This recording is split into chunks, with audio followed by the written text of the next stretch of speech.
Hey everyone, welcome to Dual File live stream. I would say today's guest is Sean Cahill, but unfortunately, I'm actually quite honest, not sure what happened. I'm been trying to get hold of him, and I have everything still open, hoping that he would jump on. We had set the time and date, and everything seemed to be good and ready, and for some reason, I just cannot get a hold of him. So I apologize. This was definitely not meant to be clickbait, and I'm hoping that he sees any of my messages that I've sent to him and the phone calls, and hoping that he'll still jump on and we can proceed with the interview.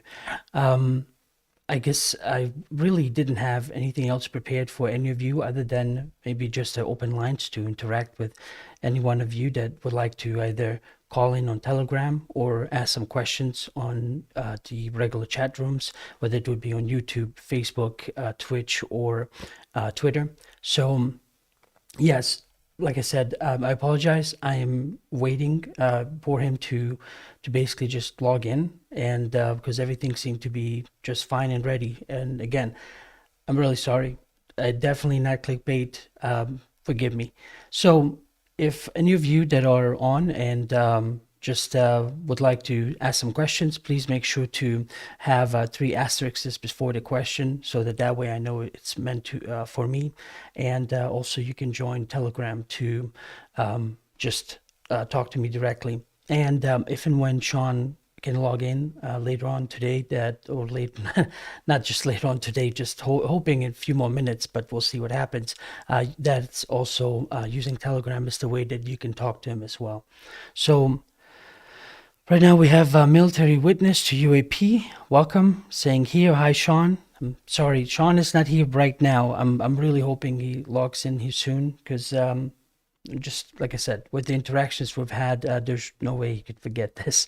So other than that, I'm hoping that a lot of you got a chance to watch the 1 hour long interview with David Grusch that was on News Nation, I believe. Yeah, and sorry, I'm kind of frazzled and all over the place, trying to figure out what in the world is happening. So if my facts are not coming up very quickly, that's why.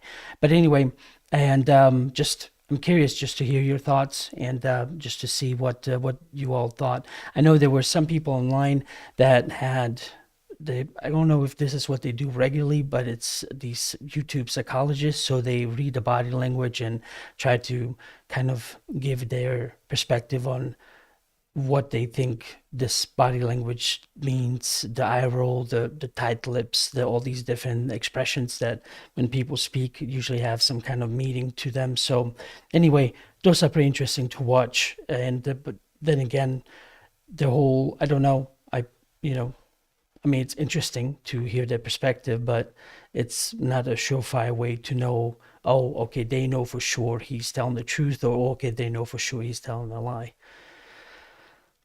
Okay, we have Ruben.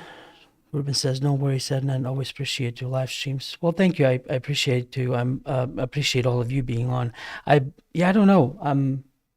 I don't want to leave people hanging, and I don't know that this has happened before. I think I might have with Sherry, where either the stream dropped, or it was early in the day. It was scheduled to have her on, but then she couldn't, and I had to kind of change gears. But anyway, yeah, I'm basically watching the Skype right now. If he comes through there or on the phone, and so we'll see whichever one comes through. So if he does come on, I might just go not offline, but basically just have this little "we'll be right back" screen, and hopefully we can get him on and connected.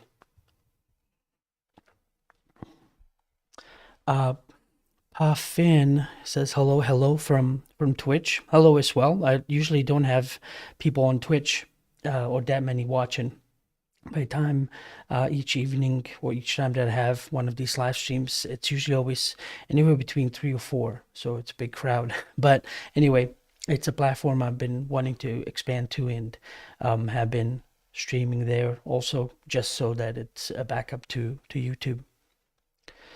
Ruben is asking, what are your thoughts on the Vegas aliens incident? Have you seen the videos? Curious to hear your thoughts. Well, I just don't know when it comes to seeing. I've seen the footage that you're talking about and the supposed circles left and so on. And I'm hoping that it's not part of a kind of like a craze, right? Where all of a sudden the news announces certain things, so they announce something happening, and then all of a sudden, the next thing you know, everybody's seeing aliens everywhere. It was in a way almost easier before when nobody's talking about it, nobody's expecting anything, and then somebody, puts a story out or tells something about a contact. It's a little bit more believable. But right after all the announcements for the interview and all these other things happening and the way the cop was behaving, if you watch the footage, it was a little bit kind of all over the place for me. But it's difficult to tell if this person is just hoaxing something, or for attention, because let's face it, after so many decades of social media, I think there's a whole a group of people that are literally would do anything for clicks and views. And so when it comes to your ufology and then you put those kind of people together, it's difficult to figure out whether or not they're telling the truth. So anyway, those are my thoughts. Bradley, hello, welcome as well. Labels, welcome. Yeah, I don't know if for those of you just joining now, I'm sorry that I don't have Sean on yet. We had everything set up. Everything was agreed upon, the time and when. Usually I always have my guests call in, or I actually call them prior to the show, establish the connection, set everything up so that I have their screens and the audio and video is good for everyone else to watch. And so he didn't answer when I set out the usual call, and I kept trying, and I haven't heard from him yet. Like I said earlier, I have everything open. I have Skype ready open and phone as well. So if he calls, I'm hoping to get him in. Otherwise, we can just do no open lines. For those of you interested, you can either call on Telegram, or you can leave a message or a question in any of the chats. So in order to get Telegram, you have to download that on your phone, or the internet, or the computer, and then of course join the UFO Hub channel on Telegram, and you'll be able to see a voice chat going on there right now, where you can join and speak to me directly. Let's see who else we have here. Yeah, it was. I don't know how many of you had a chance to actually watch that 1 hour interview. I don't have. I had to wait till they basically had the whole video available for free, because I don't have News Nation. But even then, I didn't watch the whole thing. I posted on the Telegram group, I posted a link to the whole 45-minute, I think it was 45-minute long interview. And so for those interested to watch it, you can watch it there. It's readily available for people to watch. I think on Twitter. I don't know if it's made its way on YouTube yet. So Bradley has a question for Sean. Well, I can at least read it. Question for Sean. I would love to know Grusch's angle. How come this guy's story was allowed to be public? Seems a bit convenient. Is Grusch a smokescreen or something else? Well, one of the reasons too why I wanted Sean on is that I don't know to what extent he either knows him or knows him well, so that there's that connection, and I wanted them to talk to him about David, and then give all of you a chance to ask Sean about whatever else. Of course, I would love to be able to talk to David directly, but if you're into this kind of stuff, unless you have connections and other things, it's difficult to get a hold of people, especially when you have something big like that. And even then, they're not immediately answering any questions or want to do any interviews. So anyway, I was able to get a hold of Sean, and so I was hoping to talk to him about all of this and whatever else he knows. Just checking also to see if anyone is. We have some people listen on Telegram, which is fine because that's audio only. So if you are not interested in watching, you can listen. I think there might be about 10 to 15, sometimes even 20-second delay between what's happening in streaming on YouTube versus what you're hearing there. But so don't try to watch on YouTube and listen on Telegram at the same time. It'll throw you off.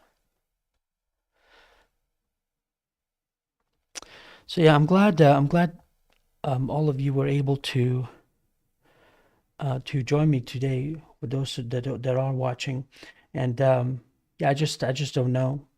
It's 7:11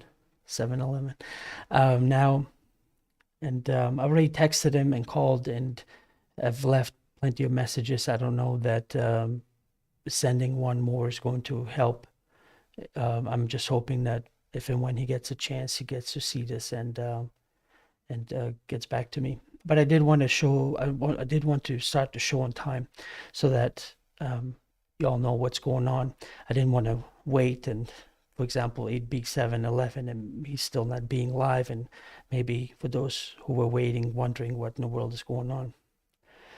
At least you get to sit around with me and we can wonder together. But yeah, I'm glad Ruben asked that question about that. For those that don't know, it's basically, I believe, a police officer's camera footage of something green falling, and I'm hoping that that's what Ruben is referring to. If not, then I'm sorry if we're kind of mismatched in communication and are not talking about the same thing.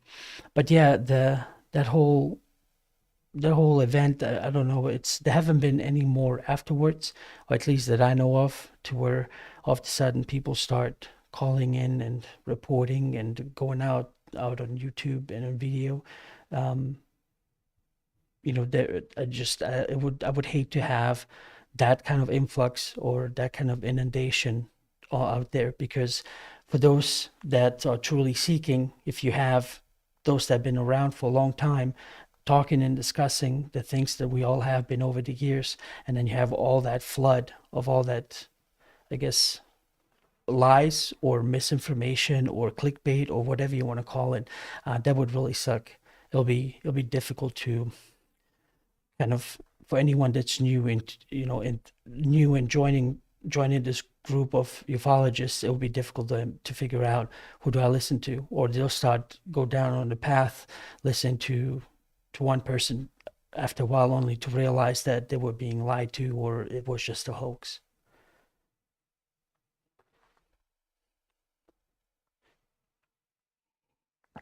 It seems that when you think back on crop circles, the crop circles have been having similar issues too, because some of these crop circles are just very awe-inspiring when you see them. It's makes you wonder, how can somebody create something like that overnight?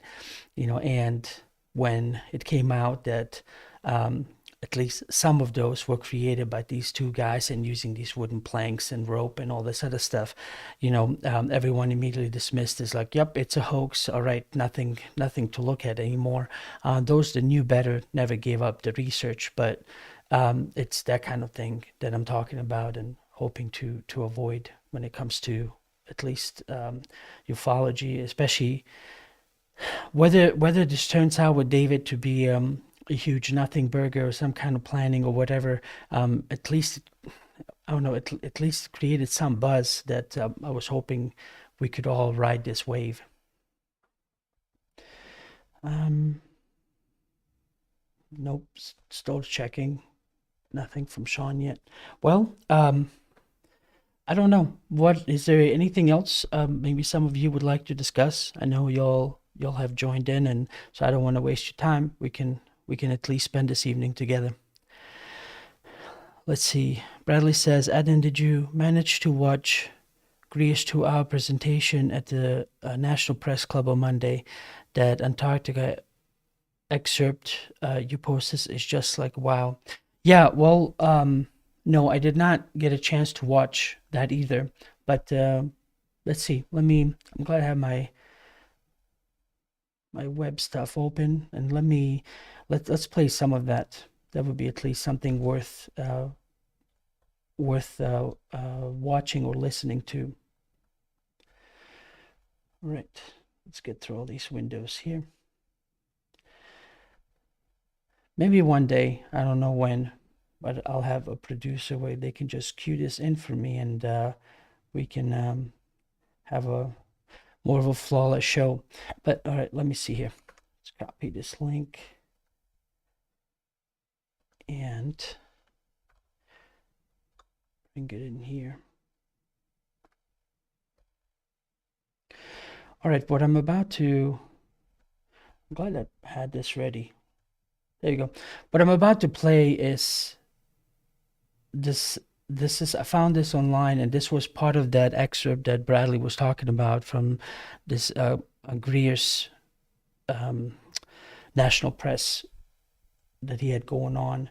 And so anyway, let's just see what he has to say. It's about 5 minutes long, and let's unmute everything for everyone, and here it is. I'm very happy that you're giving me this attention and this information attention, because it needs to get out to the world. I will start, since we have to be brief. I have already given all pertinent information and supporting documentation to the Senate Intelligence Committee and ARROW. They informed me that all of my information will be recorded for public record and shared with Congress. It is that important. In 2010, I was selected to go down to the South Pole Station in Antarctica for an entire year by Raytheon Polar Services as an employee of a third-party contractor for the National Science Foundation. I function in a dual-role capacity as a tradesman and a firefighter. My responsibilities required me to be more informed than most of my crew and offered me complete access to the facilities. What I learned from this unique experience needs to be shared with the entire world. The technology at the South Pole Station certainly can do what it is presented as its primary purposes, and unfortunately, much more. The IceCube neutrino detector is presented as a passive listening device for the purposes of the science as presented. But I'm going to skip right through the chase, folks. I have provided documentation that proves that the 5,160, what they call DOMs, that are embedded in the ice can actually transmit at 2,047 volts each. That gives us a long list of things to consider. It is effectively a multifaceted directed energy weapons platform that I will list rapidly a few things that it can do. Vehicle detection. We're learning that these off-world craft, on-world craft, ours or other nations, are also emitting neutrinos. So this makes the South Pole Station effectively an air traffic control station for this new level of equipment that nobody's discussing. In addition to the ability to detect neutrinos and the exotic vehicles, I have provided documentation that shows that this is also a system for faster than light communications. In the past, Gary McKinnon has hacked NASA, found the off-world fleet, the list of captains, and it's apparent that if we have faster-than-light vehicles moving throughout the system, we're going to need faster-than-light communications. This is that facility. Unfortunately, I have other bad news. The season that I was there, 2010 to 2011, we converted from construction to operations and maintenance in both the elevated station and the detector array. Unfortunately, when they first fired it up, that was when we had the earthquakes in Christchurch, New Zealand. There was 2 incidental shots before they were able to target it correctly. This is an earthquake generating device as well. This is the weapons of war that we have to deal with now and what Raytheon's hiding. There's an ELF system at the South Pole Station that when I arrived, I was told it was off, dismantled, and completely defunct. In my work, I will rapidly just tell you, I had to figure out the circuitry for certain other repairs, and I found that this system is in fact completely energized, up and running, and being utilized with the other systems for nefarious purposes as well. The Atmospheric Research Observatory is in what we call the clean air sector. I witnessed myself a very powerful green laser shooting out of the top of this facility into the cosmos. This, I believe, is a secondary form of long-range communications and/or a defense system. I am not saying that we need to be scared of anything that's out there, but please understand the military-industrial complex is happy to invest all of your money in alleviating their fears. A question of power comes into play for all of these facilities that are present. I assure you, I knew what was going on. I knew the load demands of the facility, and all of these new items exceed the demand for the systems that I was presented. I am doing due diligence and research. I believe there is either a secondary power supply there that is either nuclear, that was there prior to the start of the Antarctic Treaty, which prohibits such things, and or that there is some sort of exotic power supply system there that just is not in the verbiage of the treaty, so it negates the responsibility to the parties involved.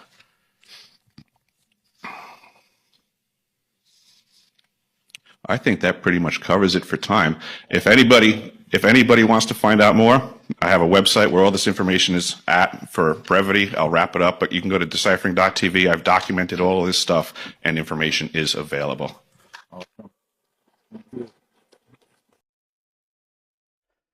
Okay, so that was,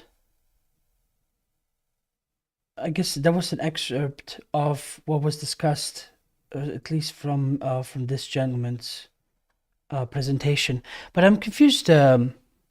So obviously, I'm no expert when it comes to ham radio operation, and I'm also, although I'm ham radio, licensed, and I've been into it for a while, I can't say that I know everything. But when he was talking about ELF communications, that obviously he was talking about the other exotic stuff, which is fine, and how that functions, I don't know. But ELF is something that they tried a long time ago, 70s, if not a bit earlier. And this was basically, it's like extremely low frequency, I believe it stands for, and it's within that 3 to 30 hertz range, and it was supposed to basically use the if I remember this correctly, use the resonance of the Earth to basically then send signals to submarines, and they were working on more efficient ways, trying to figure out kind of what would be the best way to communicate without having the submarines come up to the surface, which would put them in danger. And so they would have to have this huge tether coming out in the back of the submarine to then basically pick up or send the signals.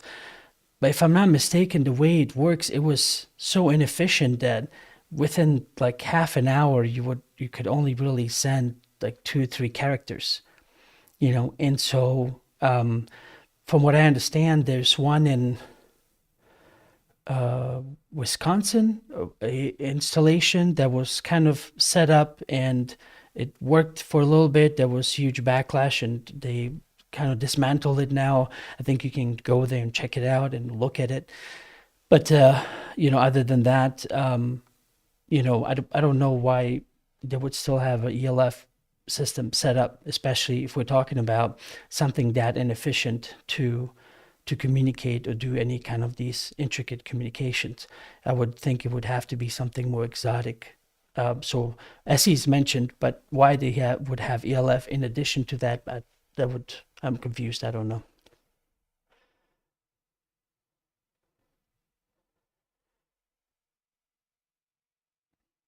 Okay. Give me one quick second. I got a text from Sean.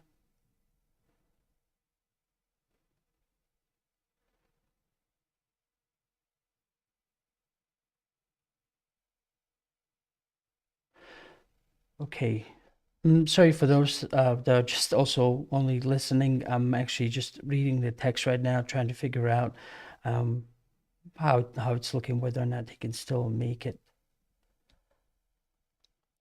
I think it's probably at this point, just he looks like he's got some other things going on. At this point, I hope we can maybe then to just reschedule it when he's more ready, because I don't know. He was just able to respond, but I don't know that he's ready to get on on Skype and be seen and talk to us. So, okay, well, at least there's been an unforeseen holdup, and so that's the explanation I can give you right now. Just different kind of things going on with work and other things we had scheduled. So again, I apologize. I've got to meet Sean. He's a pretty cool dude, and I know he wouldn't do this on purpose. So when he says he's sorry, I wholeheartedly believe it. So I hope for those of you watching that we can then reschedule an interview with him at maybe some other time. I'll see when he would be available, and you'll know when I put up the live stream link for you to be able to watch it then.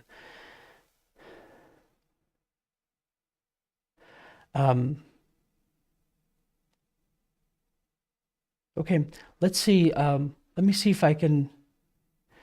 Now he's saying he could possibly be on in 4 minutes. So let me put you all on hold. I apologize for that, and we'll see what we can work out. Either I'll come back and it'll be a no, or I'll come back with him online.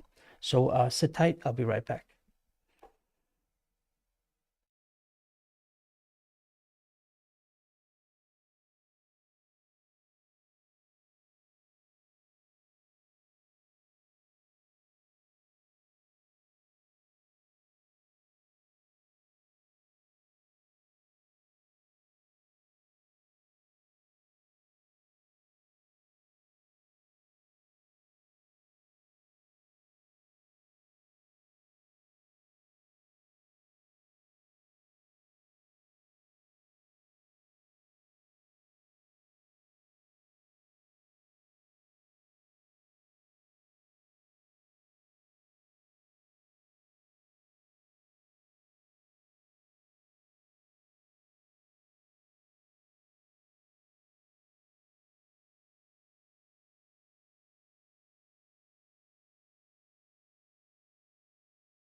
All right.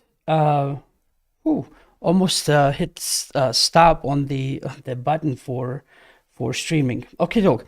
All right. Well, Sean is on with me. I'm excited to be able to tell you that, so we don't have to postpone for another time. And anyway, so let me bring him in, and we can get this started. Here we go. Sean, how you doing? I'm doing well, Adnan. Sorry I'm late.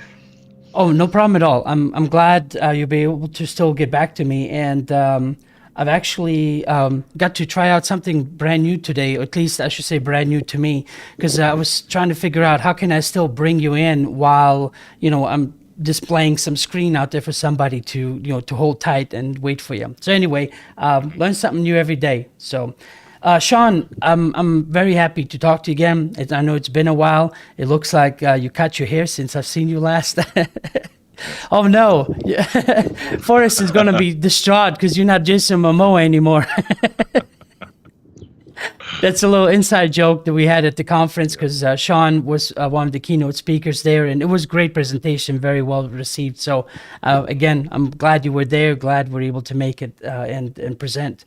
So Sean, the reason why I wanted you on today and to basically just from your perspective, kind of talk to us about, is it David Grusch? Grusch, yes. Okay, Grusch. Okay, David Grusch to basically just he's kind of new to everyone in ufology, or at least on our end here. And so I'm sorry that I have to talk to you or ask you to kind of fill in the gaps. But everyone, as you've seen, is kind of going crazy. They either he's a shill or he's the real deal, and everyone else in support or not. Basically, you know me, I'm your friend. So basically, just wanted to hear from you and what your thoughts are regarding this whole thing. And I hope you don't mind if we take some questions from people later on. Sure. Okay. First, let me say that Dave Grusch is a friend and a colleague. We've met and we've worked together. He has a long and distinguished career in the United States military and in government service. And he was tasked to investigate this phenomenon on behalf of the UAPTF. And he did so to the best of his ability. Now, his professional acumen is absolutely up to the task for this. He made the rounds of every aspect of this that he could, from my understanding. And his conclusions are conclusions that are held by a great many people who have studied this in the same manner. So I find it very strange, the amount of people from within the community who have a bona fide whistleblower who is saying, I have been party to this investigation. Yes, the evidence is not as earth-shattering that I'm presenting right now. However, I do know where to look, and I do know who to talk to go and find these programs and these get to the bottom of many of these urban myths and legends that surround all of this this topic. So I find that very surprising. The fact is that amongst our circles, David Grusch is a highly respected individual, a professional who's beyond reproach. And the ad hominem attacks and things that have been leveled against him have been, frankly, silly. But I do have to say that within the last couple of weeks, it's been very telling to me that when I speak to television producers who are interested in a response such as this, that the pre-call is excellent. A lot of communication going back and forth, a great deal of pragmatic understanding. But by the time we get on the call, the interviewer has a different slant or re-stigmatizing, sticking with the jokes kind of thing.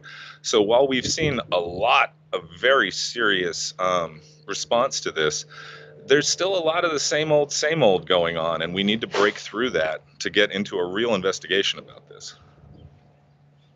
Well, Sean, what I was thinking when I first saw that and I made the statement, on the show here is that, so if he was somebody not to be listened to, not saying we should put so much faith into Congress, but to be somebody that has basically, what is the word called?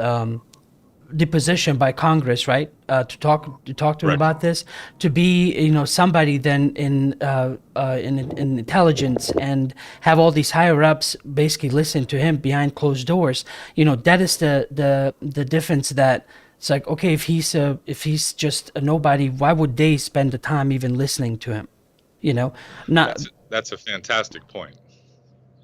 Right. Yeah, And I mean, so, the fact is he's passed all those checks and balances. He has testified for hours in front of Congress. He's passed DOPSR. The Department of Defense has already indicated that his complaints are merited. And it's frankly ridiculous, and I'll call it out, that people are calling out his current profession in real estate, or the fact that other aspects of this, they're cherry picking it to try to invalidate the whole thing. Frankly, I think whomever this opposition is, whether they're independent or organized, is running scared at the moment.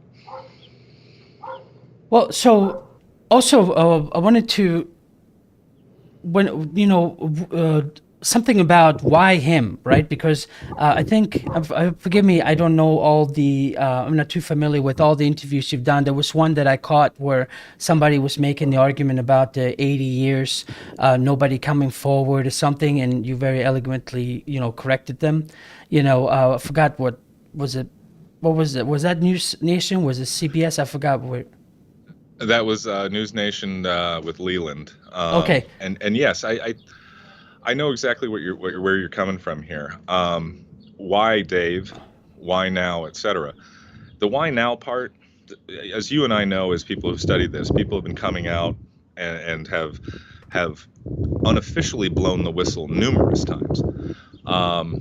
To my knowledge, Mr. Grusch is one of the first people to enact legal whistleblower protections and position himself properly to ensure that what he presented is not invalidated due to leaks or hearsay or entertainment value first.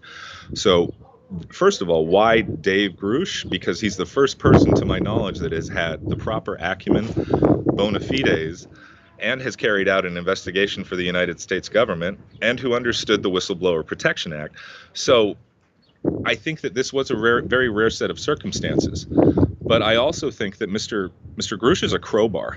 The fact is there are people out there who have information on these programs who don't feel that they would be protected under these whistleblower acts and things if they were to come out with the evidence that everyone assumed Mr. Grusch was going to present.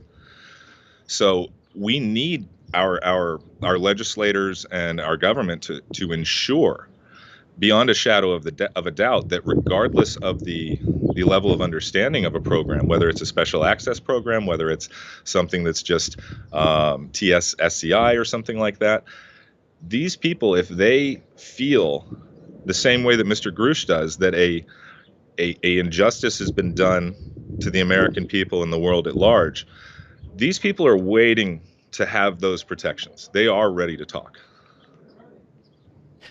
Sean, also regarding that, I was one thought that came to mind because there were so many other whistleblowers that come forward. There were colonels that were, in government. You yourself, prior to this, but I guess the difference, and unless I'm mistaken about you, because of his connection and because just recently Congress listened to him and all of that stuff that was basically pushed through Senate and all that, these different bills, regarding, the Tic Tac and all the new changes now that came about, I think that's why more focus on him as opposed to every other whistleblower that has come forward prior to him. Oh, I would agree. And if I'm wrong, I look forward to being corrected. But we have in David Grusch an official whistleblower, not just a person who may have called a radio station or a television show or a journalist. While those are whistleblowers in spirit, they're not protected. And that means that the legislative process has nowhere for them to fit in, and they're very easily discarded. And I think we've seen that over the course of 80 years, and I think that's why it's so pivotal that people like Mr. Grusch do enact these protections and fall under the legal guidelines of them. Well, Sean, let's get into some of these questions. Have people submit them and see. They might ask something that I don't know how to. But as always, everyone that follows this channel knows. Please keep it respectful. If it's something that you're trying to be rude about some things, obviously I will not ask the question. But everything else obviously is welcome as long as it's respectful. So please, on Telegram or on the chat rooms themselves. Submit your question. If you're in chat, please put 3 asterisks before the question, so that way I know it's meant for Sean. If you are in Telegram, simply raise your hand and I'll bring you in that way, and Sean will be able to hear you and talk to you that way. So while we're waiting for well, actually, I can ask a question that was done prior. It says this was submitted by Bradley, so I'll ask it again. I had read it earlier. It says, question for Sean. I would love to know Grusch's angle. How come this guy's story was allowed to be public? Seems a bit convenient. Is Grusch a smokescreen for something else? I would discard most of the language used in that and use different language. There's a lot of language indicative of an opinion in there. I don't believe Mr. Grusch has an angle. I believe, as I said earlier, Mr. Grusch is a professional who carried out an investigation that he feels needs to be brought to a wider audience, that the checks and balances in place were not being attended to, and that Mr. Grusch is a patriot. Mr. Grusch is, as I will keep repeating, a professional. And so when he saw the need to say something, he did, and he did it the proper way through the proper channels, so that now it's in front of all of us. Okay, I'm sorry. Yeah, I know you can't see me. I'm just kind of skimming through and seeing what's the next question. I apologize. Just a little bit of multitasking here. So let's see here. Okay, so the next question is from Bradley. I suck at reading things fast, so it's difficult for me to figure out whether or not it's a question I should be asking. He's saying, Sean, just be real for a second. What kind of protection can be offered when dealing with a group which has limitless funding? In your opinion, is there a strong enough mechanism? And then I'm not aware of the group stops. with limitless funding that he's talking about. That's an assumption too far for me. So I think that what I would say is the same thing I would say to anybody, is that we have to operate with the tools that we have within the system that we have. So far, going outside the system has proved to be a bridge too far for all of us. So I do believe that utilizing the system as we are is the right way to go. Right. And so would there be, if any, because I know I saw it was a while back that I could be mistaken. I don't know if you've known this, but there was something about his lawyers dropping him at that time. Well, and I was like, oh, that would suck. Like, especially if you need them right now at this moment. Can you speak a little bit about that? I can, and I want to apologize to anybody that may get a sense that I'm on this crusade to correct folks or to correct language. But Mr. Grusch's lawyers did not drop him. The lawyers that had come alongside that he had hired to help him through the process of accessing the whistleblower protection, ensuring that everything was in the right conduit, basically achieved mission accomplishment for him. And therefore, there's no reason for him to continue paying him. I can assure you that Mr. Grusch has legal representation. That group was there for a specific purpose. Great. Thank you for clarifying that. And so what would be basically, I don't know if this would fall in that same category, but just it doesn't matter which, like, so for example, we've seen maybe, okay, I'm not trying to put him in the same category of, let's say, oh goodness, what is that guy that's been in England for the longest time? He had that website, released all that information. Assange. Gary McKinnon? No, Assange. Julian Assange. Yeah, right. And so with in Assange and Snowden, and we see some other whistleblowers, what happens to them when they come out? What's to be expected now during this? I mean, did he reveal something that would merit more of a strenuous response from whoever is above him? Or I can't speak for the motives or intent of Mr. Snowden or Mr. Assange, or how hard they tried to utilize the right manner to blow their whistles. But it would seem to me that based on where they are, one being in Russia and the other being either in custody or in an embassy, I don't recall where he is anymore, they didn't use the right way. And they turned it into a public spectacle. Once again, just like the last 80 years, when that's done, regardless of the amount of frustration or the inability to chip away at this iceberg, it has failed every time before. So I can't question their intent. Mr. Grusch is not exposing a portfolio of America's assets and capabilities and things like that. He's brought up the fact that when tasked with an investigation to get the bottom of a subject, he uncovered something that looked like it went a lot deeper. This needs to be opened up and needs more investigators brought in. We shouldn't be, while we should support Mr. Grusch, we shouldn't focus solely on what he said. A whistleblower is there to alert all of our attention to something else. It's not to call the authorities to the whistleblower, only to get an initial report of there's a fire over there, there's a threat over there, something's going on over there. And that's when the rest of us respond to that threat.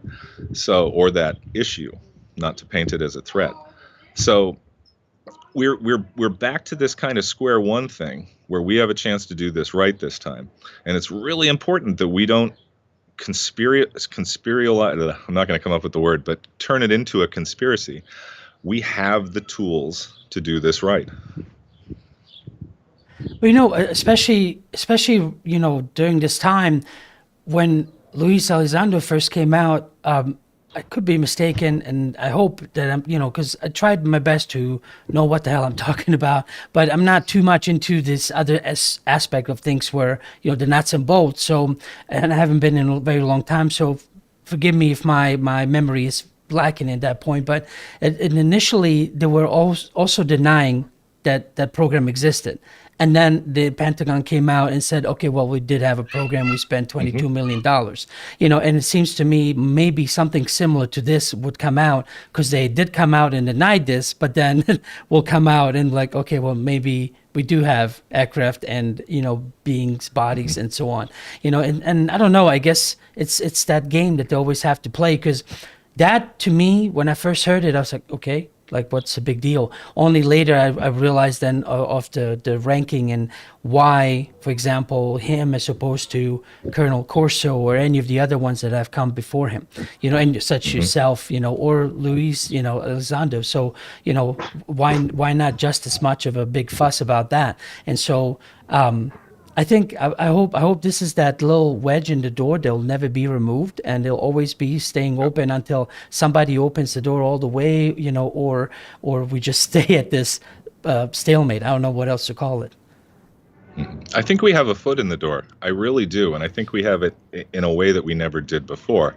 I think it's a very very fragile moment for folks who really care about ufology, because I believe that if pushed too far, that door will close.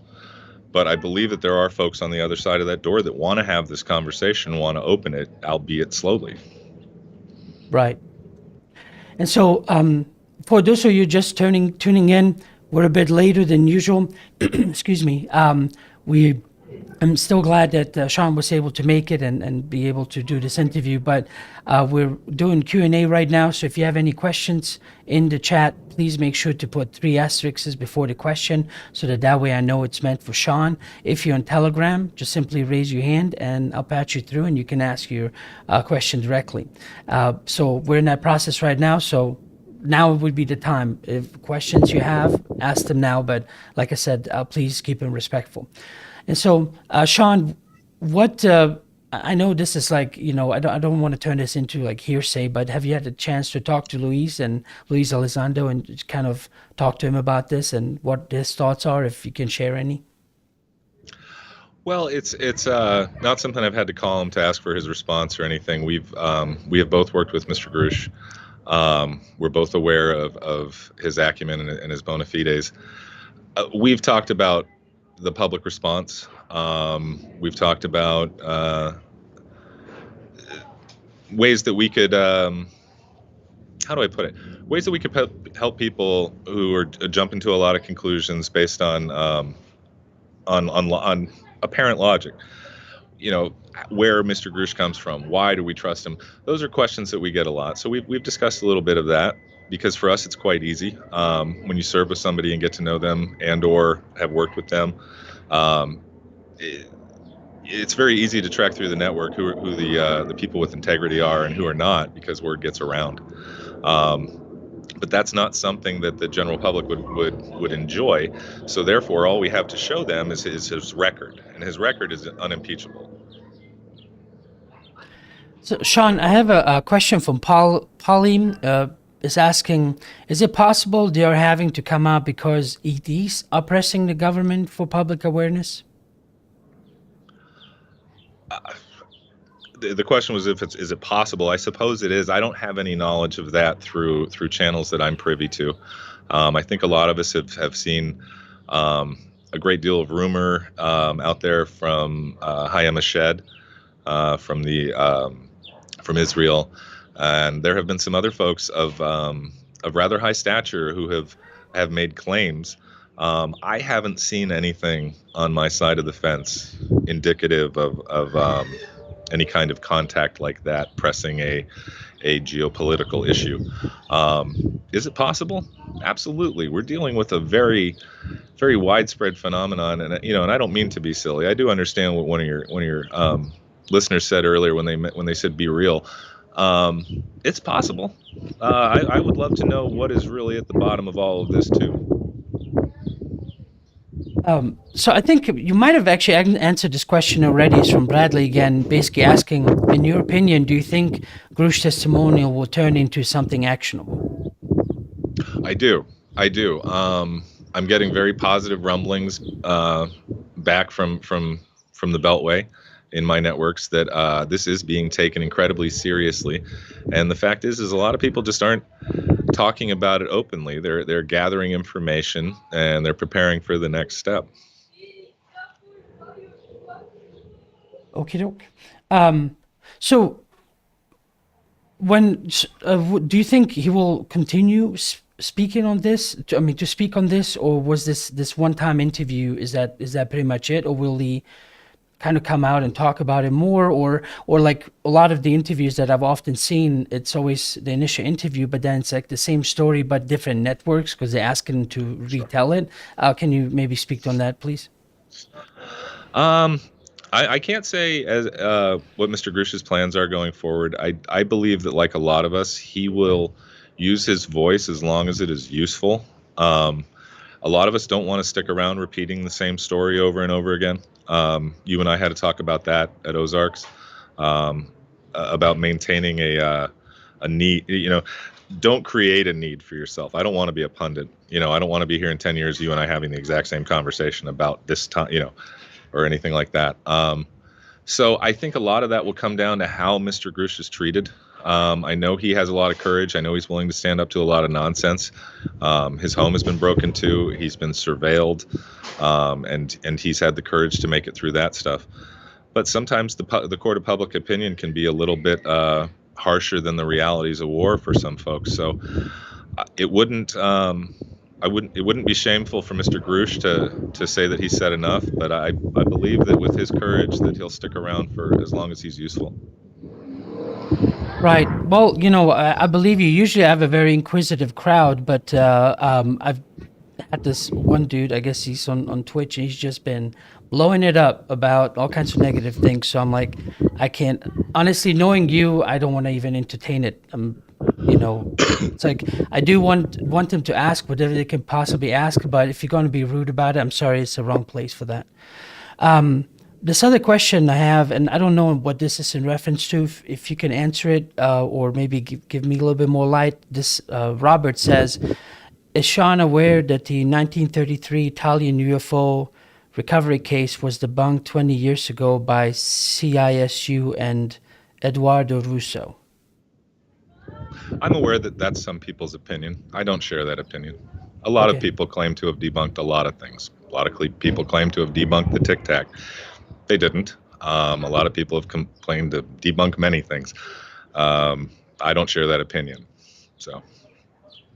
Okay. Let me see here. Also, wanted to ask about, I guess, when it comes to Grusch, like, does he have any kind of protection at all, or is the only protection he has is the lawyers? Because I know you said the break-in and all this other stuff. I mean, is there anything provided for him, or is this just basically like, nope, you're on your own now? I wouldn't discuss the capabilities of his protection. That would erode his operational security and that of his family. So please pardon me if I let that one go by. Sure. Okay. I'm just, again, I know you can't see me. I'm just trying to read through some of these comments here.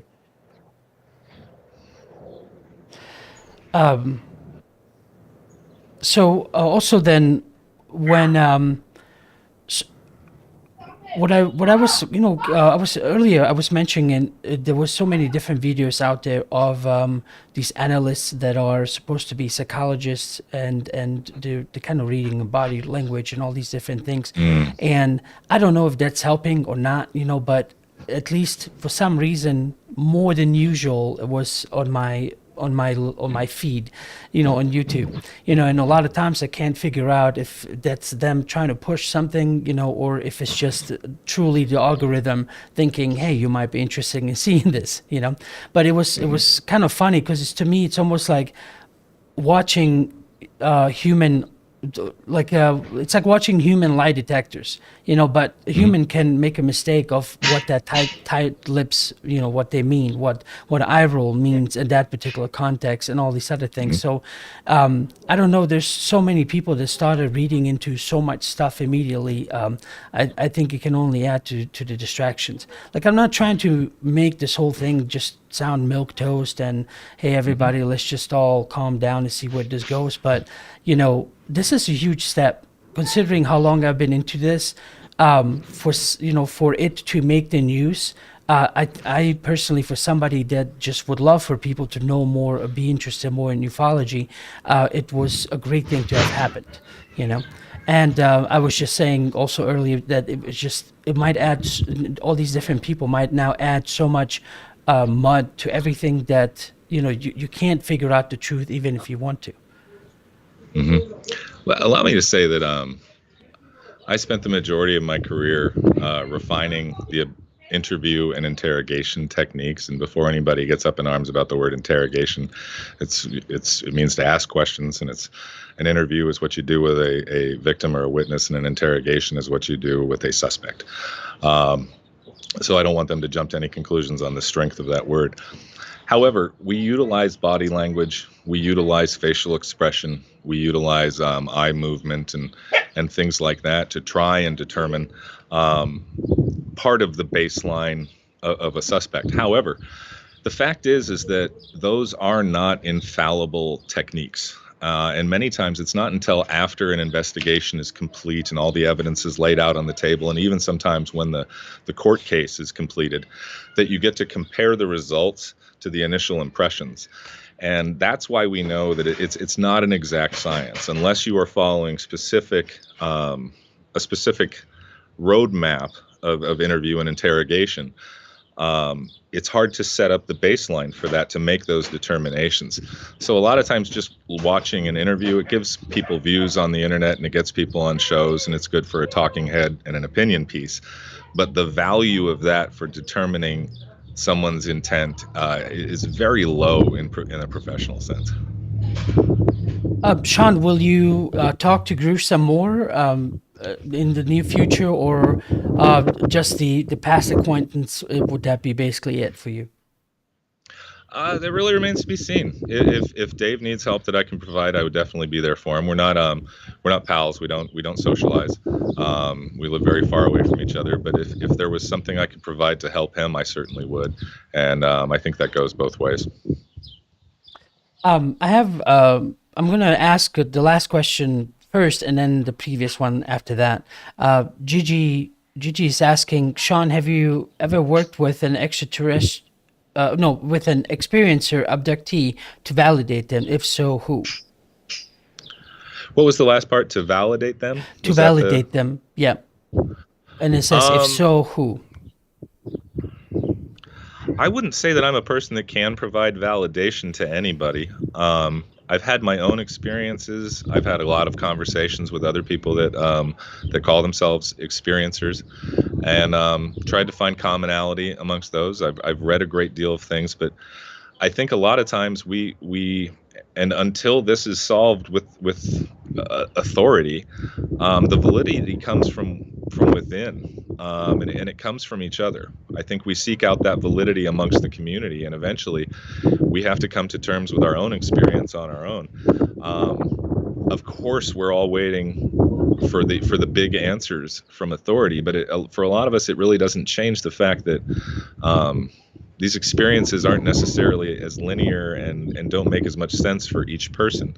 So for those of us like myself who don't have a definitive message that crosses all the boundaries of those experiences, it's hard for me when there are people who are presenting an entirety of experience in a message and a dogma or advice, because my studies are looking at all the folks doing that, and very few of them are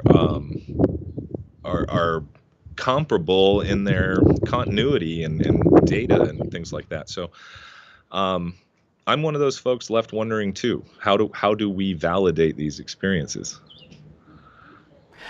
Sean, I don't know how much you had to do with this, but this question is from Edward. It says, what happened to the Star Academy?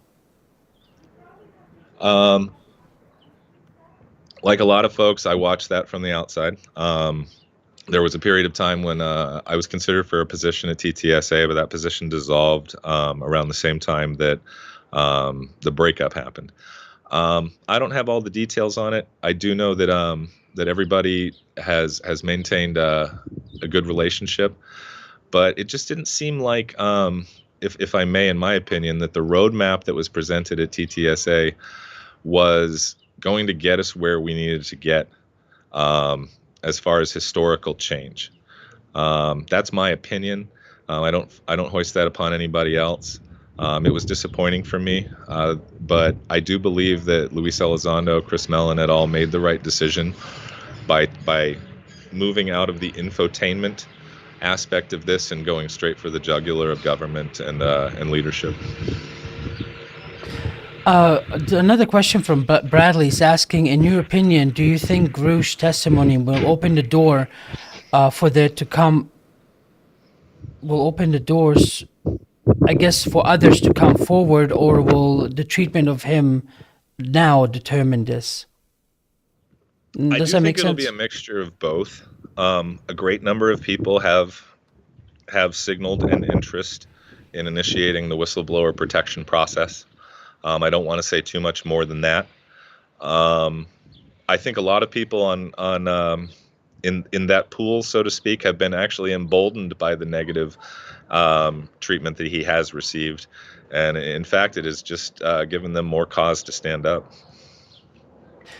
I don't want to get you in trouble, but this other person, would he possibly have something to do with Arrow? There's no way that I would give a tidbit to identify anybody who is currently a protected person. Right. But let me say that there are more than one. Okay. Yeah, no, I made my feelings very clear about when NASA came out with whatever they came out with. I was like, seriously? Like I was telling him, I said, this is the whole anomaly and anomalous anomaly and all of that. You know, I was saying that's our modern day swamp gas stories, you know, and they're like, oh, we're only just moving forward from today. We will analyze them. I'm like, what about everything else that's been recorded since? Anyway, don't want to get into it again. Yeah. But there was the same guy he was part of Arrow. I keep forgetting his name. He's probably the director. I'm Dr. sorry, Kirkpatrick. That sounds familiar. Is there more that he wants to share than we've heard so far? You know, it's from the outside. I think a lot of people, we make a lot of assumptions. I think a lot of us, myself included, have been guided by movies we watch and stuff like that.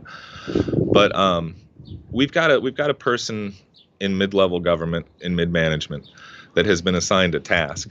And usually those tasks are based on their skills and their acumen. But we're looking at a subject where there are no recognized personnel, very few, I should say. You know, Lou Elizondo, a few other people that we can point at that are recognized government officials that can be considered subject matter experts.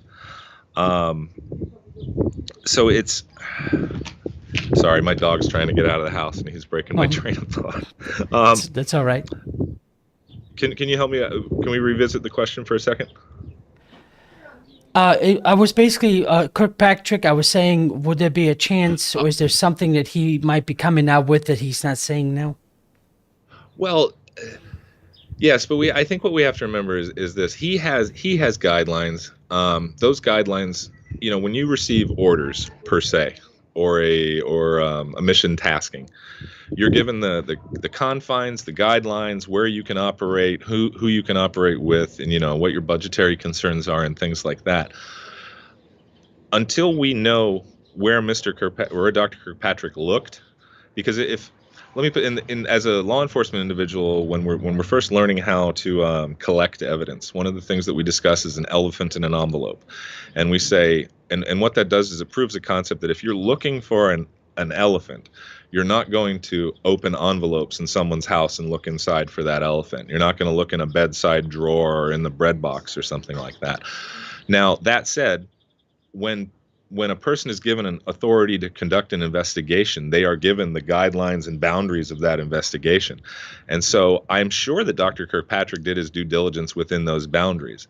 The question was, and I know this sounds silly to a lot of people, was the information that he needed available to him, and was it able to get to him? And I have serious questions about, and I think the big breakdown that we should focus on is that Mr. Grusch was an advisor of the UAPTF. The UAPTF was succeeded by AARO. If AARO did not receive all the file cabinets and email archives and evidence that the UAPTF had, why are we saying that it was succeeded by it? If Mr. Kirkpatrick had Mr. Grusch's information, and if the United States government believes that his IG complaint has merit, again, why weren't we seeing that? So I don't want to place the onus on whether he's telling us something or not. I do want to give him the benefit of the doubt of his guidelines, but it seems clear that he should either know more or he was not informed. And I think that's what we need to deconflict now. Yeah, especially I think I feel like, especially online, there's several different groups to where you have the very beginners that are just like, what? There's UFOs? Because I've actually Right. met a few quite literally now, like, I'm like, yeah, welcome to planet Earth, in case you didn't know this before. And then there's been, others that have been like, well, I've been listening here and there. And I mean, quite literally, there's like 5 different groups. And it's like, when it comes to these different, because I was thinking, okay, maybe I didn't like what NASA was doing and all of that. I thought it was complete BS, but maybe someone with a different mindset, to them, that would be mind blowing, and then that would get them going or something. But anyway, I don't know. I'm still not forgiving them. There's a big disparity between, first of all, I mean, I guess I don't want to say top tier or give anybody a rank system, but you've got people who have experienced and remember their experiences of this phenomenon, who have a very definitive interest in the subject. You've got people that may or may not have experienced the phenomenon, but have an intense love of the subject, whether it's, just a science fiction-y love of it, a curiosity, or whatever. There's a whole lot of our population who, pardon my mild bad language, doesn't give a damn about this subject. And I've run into a lot of those folks, and I think a lot of us who maybe in ufology may be in a bubble sometimes, forgetting. Well, it's true that a lot of constituents don't care about this. I don't know why yet. I have my suspicions, but we've got a place like NASA, National Aeronautics Space Administration, a civilian arm of the scientific aspect of our government. Who knows what inside that organization? I don't know how secrets are kept there. You and I have watched probably hundreds of hours of International Space Station and space shuttle footage, and we've become familiar with the fact that a lot of anomalous objects have been caught on camera, that the cameras are then cut off, that there's never anything discussed about it. There's nonsense surrounding people having exposed green screen and guy wires on certain things.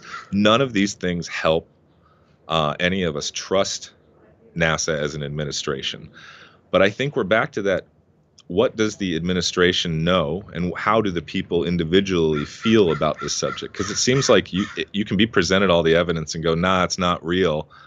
As some people go, that was debunked. And first of all, I'm an investigator. I never received any training in bunking or debunking. Pardon the sarcasm, but we carry out investigations, we collect evidence, we make officers' observations and actions in a report, and then leadership takes that evidence and makes a decision. So I throw the whole debunking thing out of the window. That's armchair stuff. Right. Okay. Well, Sean, if there's anything else you would want to add, please do. Other than that, I think I want to thank you for coming on and talking about this. You're the only one that I knew that I could reach out to who's somewhat close to Grusch, but I'm not sure if somehow, if you don't mind, if there is a connection there, or you can forward him my channel or something, see if he would be interested to come forward. I don't know if there's any legal repercussions for him doing that right now, but I would love to talk to him too. I'll certainly pass the invitation along. I can't vouch for what the results may be, but allow me to say to your audience and to the folks that are listening that, you may have seen me a little more on guard tonight, and you may have seen me be rather bold in how quick I was to shoot down the way some folks may have been stating something or not. But the fact is we are in a historical period going forward, and a lot of the people that don't want this to go forward are going to mine all of these interviews, and they're going to be checking all of the commas and making sure the T's are crossed and looking for any issues that they can cherry pick against this subject. I think all of us are on the same side of the fence. We want to know what the truth is. We want to know what was collected over the last 80 years, and we want to start somewhere fresh where we can all learn together. So I think less debunking at this point and more constructive investigating is the way to go for all of us. So I want to say thanks, Adnan. Thank you. Well, I guess, it is one of those, it's one of these small, privileges, but that everyone can achieve, which is like, I'm not trying to keep constantly pushing the Ozark conference, but if they just came to the Ozark conference, you were all over the place. Anyone could talk to you, and they have been talking to you. Yep. And then later on, at different rooms where just there's alcohol, we all sit and talking. I mean, I don't drink, but for those that do for hours and hours. I mean, 2-3 o'clock in the morning. And so for someone who has something to hide, you would not be that off guard. You know what I mean? You and I spent days together. Yeah. And we had some very frank conversations that, and we caged a lot of the things we talked about to make sure everybody in the room understand when we were speculating, presenting opinion, right, or fact. But you're absolutely right. I've never been to another UFO conference. I haven't spoken at another one, but I think I will be returning to the Ozarks conference, whether I'm speaking or not, because I had a fantastic time. Those were really good folks. The monetization and the nonsense was at an absolute low level, and the community and informative networking was incredible. It was a great feeling being there. Well, because being with you I think Forrest and everybody else was awesome. Yeah, I'm glad you were able to make it, because I think it takes down that barrier between, okay, a person that has watched all kinds of videos from you and has formed an opinion, as opposed to somebody that, okay, I've heard about you, let me go talk to you. That's a big difference, because then all these different attacks are like basically formed about 10 videos watched, and then each video got them to respond emotionally in a different way. And then, of course, that comes as a form of attack, but if they simply just, for example, came to an event where they knew it was there, and even then, you didn't even need to have a ticket to come and talk to you, because the whole point of that conference is that everybody is there. You can't get into the hall, but all the speakers were outside the hall and meeting with everyone and anyone anyway. And so that right there would give them that access to say, okay, I have some questions. Can you clarify this or not? Because that was the whole reason, the sole purpose you were there. And then to just kind of also to engage from you, it's like, okay, what kind of person are you? Because even like this, you still can't sense the same thing than when you are in person, and then you're more relaxed, not just you, but I'm talking about everyone. And then, Sure. I mean, look at the conversations. I mean, what was that? A group of what, 5, 6, 7? I can't, because I know there were however many were there, and the suite was open. Anyone could just walk in and out. They saw all the different people there, and then just everything under the sky was discussed and talked about. And so that would have been a time for them to meet and talk. But instead, it's like, I don't understand this part. Like earlier today, it's just, just immediately attack. Attack. You're this, you're that. It's like, okay, you're not helping. If we're really trying to come to the bottom of this, it's not helping, because there's no conversation. There's just who has a better insult at the end of the day. It's not a conversation. And so that's not a mindset of somebody to want to get to the bottom of it. I'm talking for those that are acting that way online, especially towards some of these figures that are on the internet. If I can say, I'm not sure if it was you and I or Forrest and I who discussed the idea that this is a highway, and at the end of the highway, there's a destination we call disclosure. And what disclosure means is an answer that we can all wrap our heads around, that we all understand, and that we can move forward with. I think that a lot of us, myself included, take exits early off of that freeway, little exits of outrage, where we find a portion of this that bothers us so much that we kind of let that grow around us and become our mission. But I think it's important to get back on the freeway with that information, because unfortunately there's bigger challenges ahead before disclosure. Right. We have things to talk about, things to understand together about consciousness and history and physics and eschatology. That are definitely tied into this subject. It is not just as simple as nuts and bolts and real or not real. And the sooner we move to real, let's all agree it's real, and then start fighting over everything. But right. Let's leave behind whether or not we're trying to figure out if it's real or not. All right. Well, Sean, thank you again. I really appreciate it. And everyone else watching, I'm glad you were able to tune in. Sean ended up being able to come on, and I'm glad he did, and talk to us and answer some of your questions. So do your own research, watch things that are out there, learn as much as you can. And for those that actually wanted to learn and came to ask questions, I'm glad you did, and I hope you got the answers you were looking for, or at least that gave you another breadcrumb to follow up for next time. But anyway, thank you, all of you, for joining us today. Sean, thanks, and you guys have a good day, and I'll catch you next week, Wednesday at 7 p.m. All right, take care.